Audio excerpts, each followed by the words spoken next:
So it sounds like California's two biggest fat cats are clawing at each other. Check out this piece from the Wall Street Journal. Like two cats circling, Kamala Harris and Gavin Newsom weigh a 2028 showdown. They claim to be friends, but many expect a gloves-off brawl should the two decide to run for president. And one guy who's worked for both politicians says, quote, if they ever run in the same race, it will be a murder-suicide, God forbid. But the Democrats' dark night might crack Gavin and Kamala's party. Only way that you get to true gratitude is to be grateful for all of it. I'm grateful that I was a crack addict, and I don't say that with even the slightest bit of irony or I get to approach you, and you get to see all of me.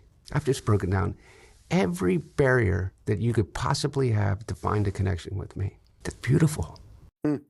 Axios notes how Hunter is charming his conservative critics with his new X account, and the former first son is calling himself the MAGA Whisperer. So, Jessica, real quick, no notes. You can only pick A, B, or C. Gavin Newsom, Kamala Harris, or Hunter Biden. Gavin Newsom. Really? Yeah, it is. I get it. They're all terrible or whatever. When you all make the same choice, you're staring at me and like, none of the above. No, no, you don't. That's not an I'm option. Team Hunter all the way. Okay.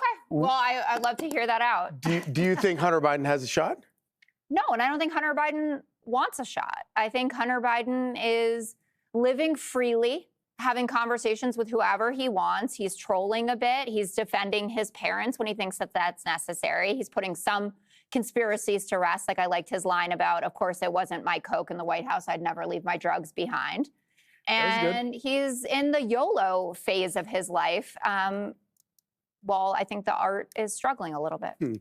So, Greg, he also had a pretty funny tweet the other day talking about how he wishes that people that superimposed a crack pipe in his mouth drew the proper crack pipe. Yes, he's quibbling. Yeah. I think that's a minor detail, but I'm gonna do a full-throated defense of Hunter in this comparison of the other two. Gavin, I've already forgotten their names. Hunter, number one, is the reverse of Plattner and the reverse of Gavin Newsom. We know everything about him. We've seen him at his worst. It's all out there. But Plattner, it just keeps unfolding, and we know nothing about Gavin Newsom. And there's no story of recovery, just covering up. That's what you have with those people. Plattner shouldn't be running for office. He should be running for rehab. He could be running for office because he can face the public. You got it all. You can see everything there. Also, let's talk about competence. This man raised millions and millions of dollars, worked all around the world while being a functioning crackhead. So, I thought I was a functioning drunk. Hats off to you, fella. It really is interesting that how addicts are supremely competent. And this is why when they get cleaned up, you have to give them a second chance. You cannot condemn Hunter Biden and still embrace RFK Jr. You can't shut the door on Hunter and open the door for RFK Jr. They were not too different. They both had insane drug addictions.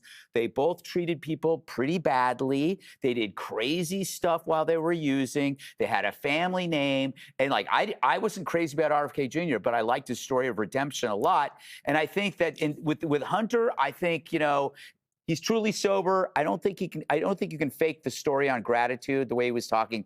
There's one thing I know about him. He's not woke. Judging by his lifestyle, he's not woke, but he's got to deal with one thing, and that's the kid. That should be the biggest. If you're sober and you're talking about gratitude, the biggest thing in your life is writing that thing. Yeah. And he is a gun enthusiast, which is a plus.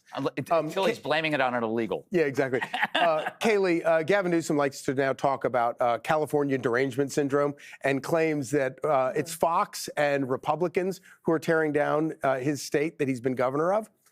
When we're in a primary season here, and Republicans have had nothing to do with the demise of California. Nothing. It's passing the buck. It's completely wrong. He has been governor since January 7th, 2019. He has had 7 years to right the ship. And instead, he's blaming those beneath him. Oh, abdicating responsibility. It's the mayor. It's the mayor. Well, Gavin, we know this. There was a public document from your own government that was given to you several years ago about a hospice fraud crisis. It was dozens and dozens of pages. It gave him a map showing hospice all on one street in California. He did nothing about it. That's just one example of many. You get to affordability, homelessness, poverty rates, migration, tax, education. California is behind on the pack. Yeah. But this is a murder-suicide. I love the way the Wall Street Journal framed that. And when you look at it, they compete on book sales, apparently. They compare numbers, Kamala and Gavin Newsom. Not only that, they talk about, when Joe Biden dropped out and Kamala tried to call Newsom to secure his support, he tweeted back, hiking, will call back. And then when he said, no, wait, I did call you back, Kamala. You said I didn't call you back. I texted you back. She texted him on book tour, get back to you later. I mean, these are very snubby responses to one another. And then I'll just end with this. He didn't speak at the convention. And he cited a scheduling conflict.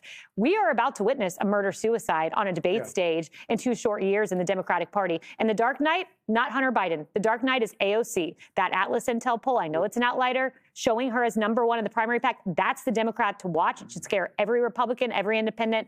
AOC is the Dark Knight. Be sure to like and subscribe for all the Fox News latest on YouTube and catch full shows streaming now on Fox One.